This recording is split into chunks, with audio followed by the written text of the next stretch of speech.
அஸ்ஸலாமு அலைக்கும் வரஹ்மத்துல்லாஹி பரகாத்துஹு. அல்லாஹுவின் சாந்தியும் சமாதானமும் அவனது பேரருளும் பெருங்கருணையும் நம் அனைவரின் மீதும் என்றென்றும் நிலவட்டுமாக.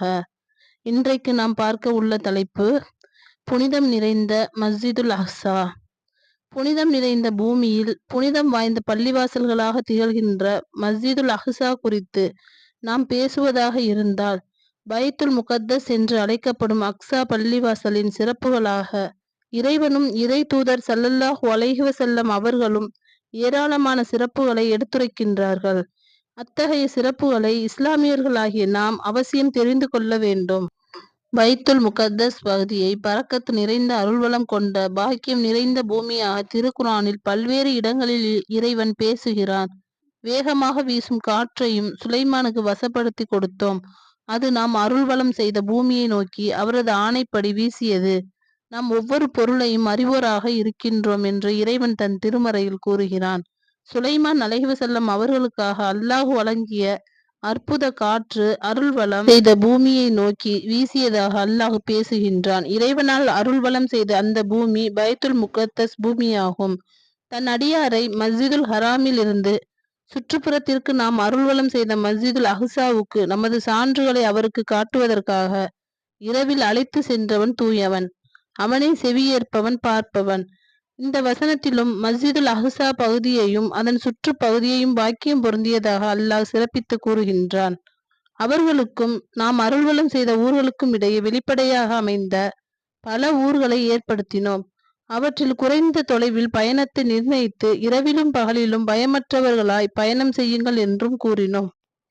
நபி மொழிகளில் கூறப்பட்டுள்ள மஸ்ஜிதுல் அக்ஸாவின் சிறப்புகள்: உலகின் இரண்டாவது பள்ளிவாசல், தஜ்ஜால் நுழைய முடியாத பள்ளிவாசல், முஸ்லிம்களின் முதல் கிப்லா, அல்லாஹ்வின் தூதர் ஸல்லல்லாஹு அலைஹி வஸல்லம் அவர்களுக்கு காட்சியளிக்க செய்த பள்ளிவாசல், நபி ஸல்லல்லாஹு அலைஹி வஸல்லம் அவர்களின் விண்ணுலக பயணத்திற்கு புறப்படுவதற்கு முன் தொழுத பள்ளிவாசல், நபிமார்களுக்கு இமாமாக நின்று நபி ஸல்லல்லாஹு அலைஹி வஸல்லம் அவர்கள் தொழுகை நடத்திய பள்ளிவாசல். மஸ்ஜிதுல் அக்ஸா குறித்து சுலைமான் நபி அவர்களின் அற்புதமான பிரார்த்தனை. தாவூத் அலை அவர்களின் மகனான இறை தூதர் சுலைமான் அலை அவர்கள் 3 அற்புதமான பிரார்த்தனைகளை இறைவனிடத்தில் கேட்டதாக நபி ஸல்லல்லாஹு அலைஹி வஸல்லம் அவர்கள் கூறுகின்றார்கள். அந்த 3 சிறப்பிற்குரிய பிரார்த்தனைகளில் மஸ்ஜிதுல் அக்ஸா பள்ளிவாசலின் பாக்கியம் குறித்தும் இறைவனிடத்தில் கேட்டுள்ளார்கள். சுலைமான் அலை அவர்கள் பைத்துல் முகத்தஸை கட்டிய சமயத்தில் தன்னுடைய இறைவனிடத்தில் 3 பிரார்த்தனைகளை முன்வைத்தார்கள். 1. தனது தீர்ப்பு அல்லாஹ்வுடைய தீர்ப்புக்கு உடன்பாடாக அமைய வேண்டும் என்று பிரார்த்தித்தார்கள். அது அவருக்கு வழங்கப்பட்டது. 2. தனக்கு பின்னர் யாருக்கும் வழங்கப்படாத ஆட்சியை கேட்டு பிரார்த்தனை செய்தார்கள். அதுவும் அவருக்கு வழங்கப்பட்டது. 3. மஸ்ஜிதுல் அக்ஸா பள்ளிவாசலை கட்டி முடித்த பிறகு அந்த பள்ளிவாசலுக்கு யார் தொழுகையை நாடி வருகின்றாரோ அவர் அன்று பிறந்த பாலகனை போன்று பாவங்களில் இருந்து வெளியேற வேண்டும் என்று பிரார்த்தனை செய்தார்கள். இறுதியாக கேட்ட இந்த பிரார்த்தனை ஒப்புக்கொள்ளப்பட வேண்டும் என்று நான் ஆதரவு வைக்கின்றேன் என்று நபி ஸல்லல்லாஹு அலைஹி வஸல்லம் அவர்கள் கூறினார்கள். ஒருவர் நன்மையை நாடி பயணம் செய்வதாக இருந்தால் 3 இடங்களை தவிர வேறு எந்த இடத்திற்கும் செல்லக்கூடாது என்று அல்லாஹ்வின் தூதர் ஸல்லல்லாஹு அலைஹி வஸல்லம் அவர்கள் தெரிவிக்கின்றார்கள். இறை தூதர் ஸல்லல்லாஹு அலைஹி வஸல்லம் அவர்கள் அறிவித்தார்கள்: மஸ்ஜிதுல் ஹராம், மஸ்ஜிதுல் நபவி, மஸ்ஜிதுல் அக்ஸா ஆகிய 3 பள்ளிகளை தவிர அதிக நன்மையை எதிர்பார்த்து பயணம் மேற்கொள்ள கூடாது.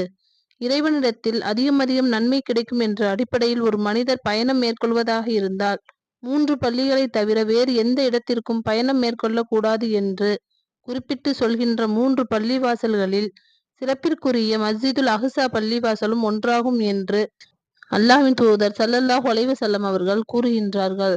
நன்மையை நாடி இந்த 3 பள்ளிவாசல்களுக்கு செல்லக்கூடிய பாக்கியத்தை வல்ல ரஹ்மான் நம் அனைவருக்கும் தந்தருளுவானாக. அஸ்ஸலாமு அலைக்கும் வரஹ்மத்துல்லாஹி பரகாத்துஹு.